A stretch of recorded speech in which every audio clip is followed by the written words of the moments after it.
ప్రభువు పేరట మీ అందరికీ శుభాభివందనములు.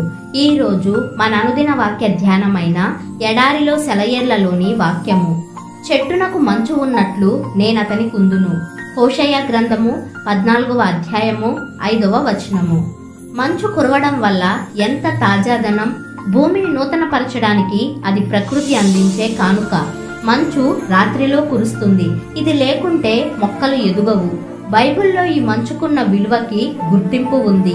దీన్ని ఆత్మీయ తాజాదనానికి సాదృశ్యంగా వాడారు. ప్రకృతి మంచును కురిపించినట్టే దేవుడు తన ప్రజలకు క్రొత్త శక్తిని, ఉత్సాహాన్ని ఇస్తుంటాడు. తీతుకు వ్రాసిన పత్రికలో 3వ అధ్యాయం 5వ వచనంలో ఈ ఆత్మీయ తాజాదనాన్ని గుర్తించిన ప్రసక్తి పరిశుద్ధాత్ముని పరిచర్య గురించి చెప్పే సందర్భంలో కనిపిస్తుంది. పరిశుద్ధాత్మ నూతన స్వభావమును కలుగజేయును. చాలా మంది దైవ సేవకులు కూడా ఈ పరలోకపు మంచుకున్న ప్రాముఖ్యత గురించి పట్టించుకోరు. అందువల్ల వాళ్లల్లో స్వచ్ఛత, చురుకుదనం ఉండవు. మంచు లేక వాళ్ల ఆత్మలు తోటకూర కాడల్లాగా వేలాడుతూ ఉంటాయి. నా తోటి సేవకులారా, భోజనం చేయకుండా శ్రమించి పనిచేస్తుంటే కూలివాడి గతి ఏమవుతుందో మీకు తెలుసు కదా. అలానే పరలోకపు మన్నాను తినకుండా తన తోటి వారికి వాక్య పరిచర్య చేయబోనుకునే వాళ్ల గతి కూడా అంతే. అప్పుడప్పుడు ఆత్మీయ ఆహారం తీసుకుంటామంటే కుదరదు. ప్రతినిత్యం పరిశుద్ధాత్మ సహాయంతో నువ్వు నూతనత్వం పొందాలి.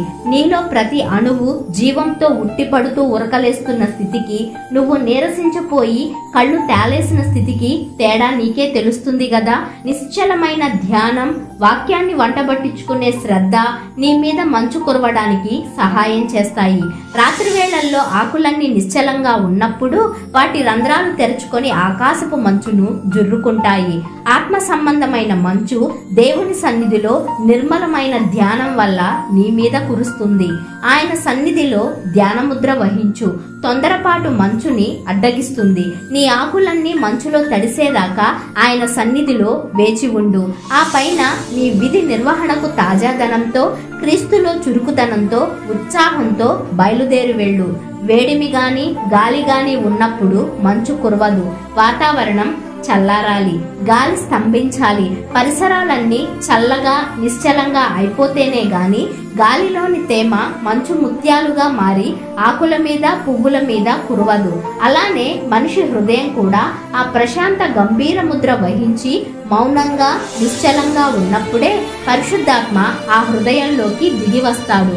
నీ నిశ్చలత్వపు మంచు కురిపించు. ప్రభు, నా అసహనాన్ని ఖండించు. కదులుతూ మెదులుతూ కలవరపడే నా మనస్సులో నీ శాంతిని స్థాపించు. కోరికలతో వేసారిన నా హృదయంలోకి నీ చల్లని ఊపిరి పంపించు. భూకంప అగ్ని జ్వాలల్లో వినబడే నీ కోమల స్వరాన్ని వినిపించు.